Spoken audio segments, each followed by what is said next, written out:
Welcome to movies stories explanation. इस movie में आप कहानी देखेंगे एक बहादुर स्पार्टन राजा की, जिनके राज्य पर फारस के राजा अपने 1 लाख सैनिकों के साथ आक्रमण कर देते हैं। पर स्पार्टन राजा मात्र अपने 300 सैनिकों के साथ अपने राज्य की रक्षा करते हैं। मूवी के डायरेक्टर हैं जैक स्नाइडर। मूवी की IMDb रेटिंग है 7.2। मूवी स्टार्ट होती है और स्पार्टन राज्य में एक बच्चे का जन्म हुआ होता है। बच्चे की जांच करी जा रही थी। अगर बच्चा नाटा, कमजोर या अपंग होता तो उसकी हत्या कर दी जाती, पर यह बच्चा पूरी तरीके से तंदुरुस्त होता है। उस बच्चे की शुरुआत से ही लड़ाई की ट्रेनिंग शुरू कर दी गई थी। उसकी उम्र 7 साल होने पर उसे उसकी मां से अलग कर महान योद्धा बनाने की ट्रेनिंग शुरू कर दी गई थी। बच्चे की उम्र 15 साल होने पर उसे अकेले बर्फीले जंगल में छोड़ दिया गया ताकि वो अपनी हिम्मत और अपनी अक्ल से अपनी जान बचा सके। जंगल में एक भेड़िया उसके सामने आ जाता है, पर वो बच्चा उससे बिल्कुल भी नहीं डरता। बच्चा उस भेड़िए को बहुत ही बहादुरी के साथ मार गिराता है। वो बहादुर बच्चा बड़ा होने पर स्पार्टन राज्य का राजा बन गया और राजा का नाम होता है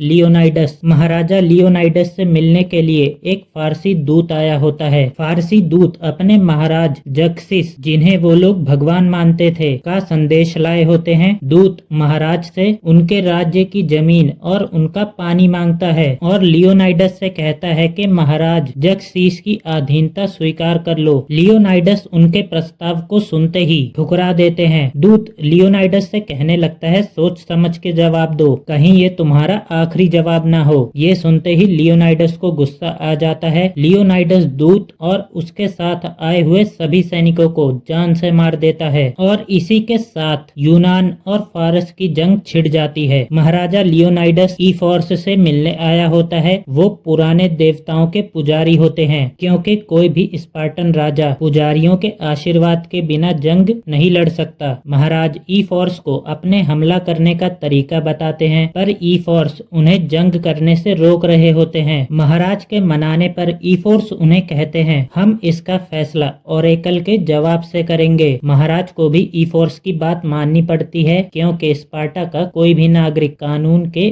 ऊपर नहीं होता। पुजारी स्पार्टा की सबसे खूबसूरत लड़की को चुनकर रखते थे, देवी तक पहुंचने का माध्यम बनाकर। ये सभी पुजारी बहुत बुरे लोग होते हैं और ये सिर्फ लड़कियों का इस्तेमाल करते थे। ओरेकल से पूछने पर पुजारी कहते हैं कि अगर तुमने जंग छेड़ी तो पूरा स्पार्टा तबाह हो जाएगा। ये कहकर वो राजा को जंग करने से मना कर देते हैं। महाराज के जाने पर जक्सिस का एक आदमी उन सभी पुजारियों को सोने के सिक्के देता है और इससे पता चलता है कि वो सभी पुजारी जक्सिस के हाथों बिक चुके होते हैं। महाराज अपने सबसे बेहतरीन 300 सिपाहियों को इकट्ठा करते हैं। उन सभी सैनिकों में से एक कप्तान का बेटा होता है, जो अभी जवान हुआ भी नहीं होता है। महाराज को रोकने के लिए काउंसलर और उनके साथ 4-5 आदमी आए होते हैं। वो महाराज को जंग पर जाने से रोकते हैं। महाराज कहते हैं कि मैं सिर्फ अपने बॉडीगार्ड्स के साथ घूमने जा रहा हूँ। महाराज को जाते वक्त रास्ते में डेक्सोस मिलता है। वो भी अपने सैनिकों के साथ आया होता है। डेक्सस भी लियोनाइडस का जंग में साथ देता है। महाराज ने अपने सैनिकों के साथ संकरा रास्ता अपनाया होता है, जिसके अंदर जक्सिस के लाखों सैनिक एक साथ कभी नहीं पहुँच सकते। स्पार्टन की सेना किनारे पर पहुँचती है तो बहुत तेज तूफान आया होता है, जिसमें फारस की सेना का एक बेड़ा तहस नहस हो जाता है, जिसे देखकर सभी स्पार्टन्स खुश हो जाते हैं। उस तबाही के बाद भी सैनिक देखते हैं जक्सिस के पास एक बहुत बड़ी फौज होती है। महाराज संकरे रास्ते के बगल में एक दीवार बना रहे होते हैं, जिससे फारसियों के पास संकरे रास्ते के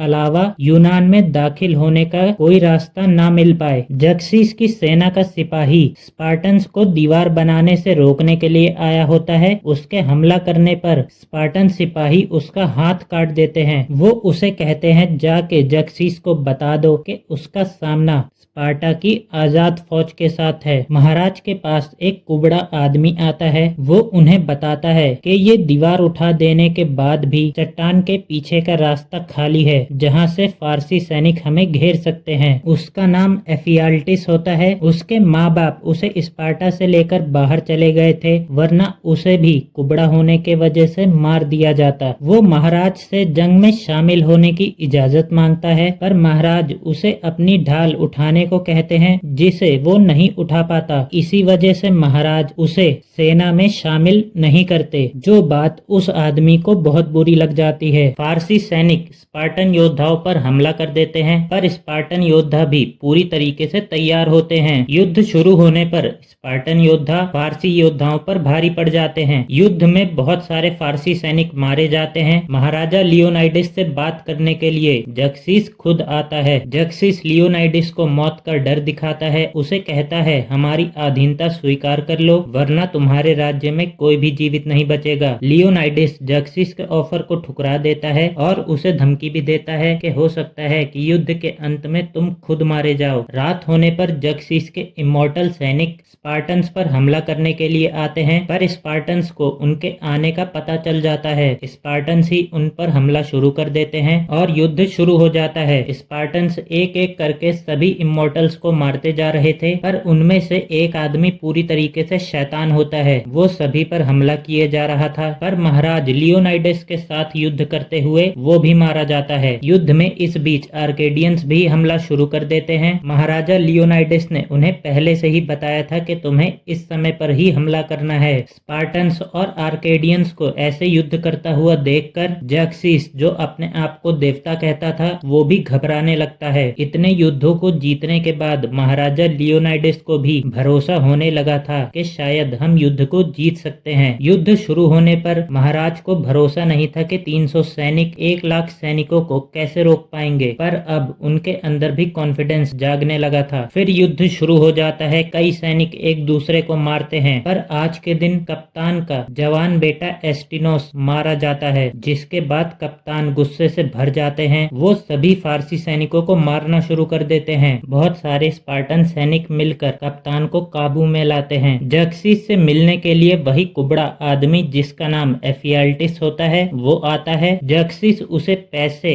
लड़कियों और वर्दी का लालच देता है, जिसमें आकर वो जक्सिस की सेना में शामिल हो जाता है। वो जक्सिस को उस खुफिया रास्ते के बारे में बता देता है जहां से फारस के सैनिक स्पार्टन सैनिक को दोनों तरफ से घेर सकते थे। लियोनाइडिस की वाइफ महारानी भी काउंसिल के मेंबर्स से लियोनाइडिस के पास कुछ एक्स्ट्रा सैनिक को भेजना चाहती थी, इसीलिए उसने अपने पास थीरोन को बुलाया होता है, जो काउंसिल का एक सीनियर सदस्य होता है। थीरोन महारानी की मदद करने के लिए मान जाता है, पर वो उनसे कहता है कि इस मदद के लिए मुझे आज की रात तुम्हारे साथ बितानी है। महारानी भी अपने देश और अपने पति की हेल्प के लिए थीरोन का कहना मान लेती है। महाराज लियोनाइडस के पास डेक्सोस आर्केडियंस का हेड आता है। वो महाराज को बता देता है कि एक कुबड़े गद्दार ने जक्सिस को हमारे पीछे वाले रास्ते के बारे में बता दिया है। सुबह तक जक्सिस की सेना सभी स्पार्टन्स को चारों तरफ से घेर लेगी। आर्केडियंस मौत के डर से मैदान छोड़कर भाग जाते हैं, पर लियोनाइडिस और उसके सैनिक युद्ध के लिए तैयार होते हैं। महाराज अपने एक सैनिक जिसका नाम डिलियोस होता है उसे कहते हैं तुम मेरा आखिरी संदेश स्पार्टा के काउंसिल तक पहुंचाओगे, उन्हें पूरी कहानी सुनाना ताकि एक एक यूनानी जान सके कि यहाँ पर क्या हुआ था। एक जीत की कहानी। महाराज अपने गले का लॉकेट उतारकर डिलियोस को दे देते हैं। उसे कहते हैं इसे महारानी को दे देना। अगले दिन महारानी सभी काउंसिल मेंबर्स के सामने अपनी बात रखती हैं। लियोनाइडिस ने ओरेकल की बात ना मानकर खुद ही युद्ध में हिस्सा ले लिया था, इस वजह से काउंसिल मेंबर्स उनकी मदद नहीं कर रहे थे। महारानी जब उन्हें समझाने लगती हैं, थीरोन बीच में उठकर महारानी का विरोध करने लगता है। महारानी को उस पर बहुत गुस्सा आता है। उसने महारानी की मदद करने के लिए उनका फायदा भी उठाया था। महारानी गुस्से में आकर थीरोन के पेट में तलवार मार देती हैं। तलवार निकालने पर उसकी झोली से बहुत सारे सोने के सिक्के गिरते हैं, जिस पर जक्सिस की फोटो बनी थी। सभी लोगों को पता चल जाता है कि ये जक्सिस के साथ मिला हुआ एक गद्दार था। सभी लोग उसे गद्दार घोषित कर देते हैं। लियोनाइडिस की पूरी सेना को जक्सिस की सेना ने चारों तरफ से घेर लिया था। वो लियोनाइडिस को सरेंडर करने के लिए कहते हैं तुम अपने हथियार डालकर अपने घुटने